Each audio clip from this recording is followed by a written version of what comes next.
Hello students, this video is useful especially for class 10 students.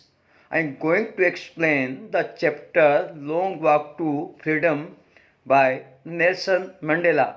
You know very well, Africa had been under the white rule for more than 3 centuries. The blacks suffered terribly during this period as Indians did. They fought a long battle for their freedom. At last, on 10th May 1994, they became democratic nation. Nelson Mandela became their first black president. In this chapter, Mandela recalls why how this day was celebrated and what his feelings were at the time of those celebrations.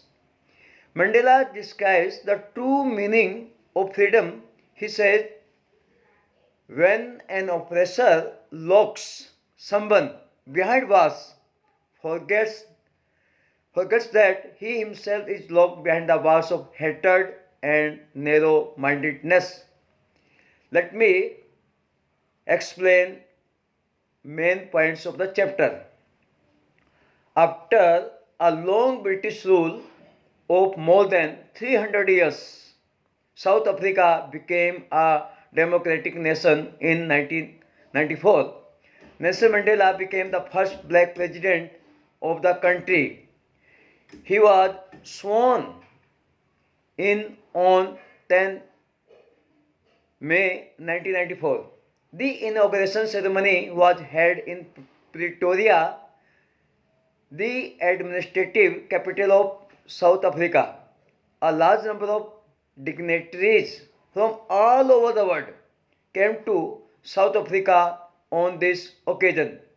In his inaugural address, Mandela thanked all the guests and called South Africa's victory as a common victory for justice, for peace, and for human dignity. On behalf of his nation, he pledges they will liberate all their people from poverty, hunger, suffering, and any kind of discrimination. The whole view of South African history flashes across Mandela's mind and he feels overwhelmed. He is reminded of the inhuman treatment that his people had been subjected to. He is reminded of all those South African patriots who sacrificed their lives for the cause of freedom.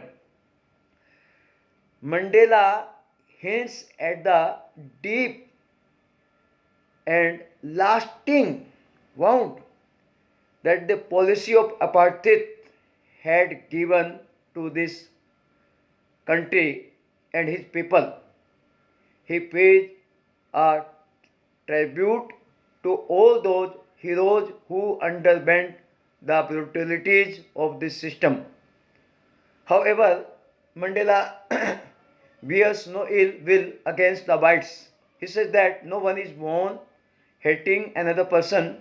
People only learn to hate, and if they can learn to hate, they can be taught to love also. Mandela recalls what freedom has meant to him at the different stages of his life. As a child, freedom meant to him the freedom to run in the fields. As a student, it meant the freedom to read what he liked and to go where he liked. As a young man, it meant the freedom to develop his potential, the freedom to earn his living, and the freedom to marry and have a family.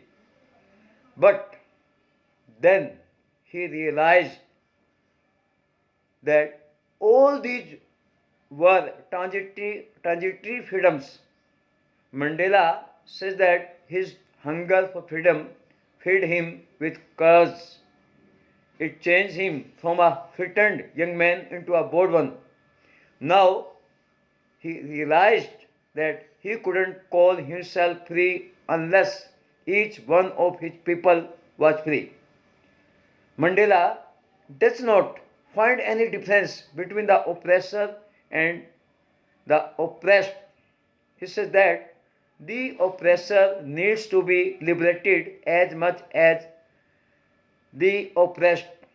When an oppressor locks someone behind bars, he forgets that he himself is locked behind the bars of hatred and narrow mindedness. I hope you will like this video. Thank you.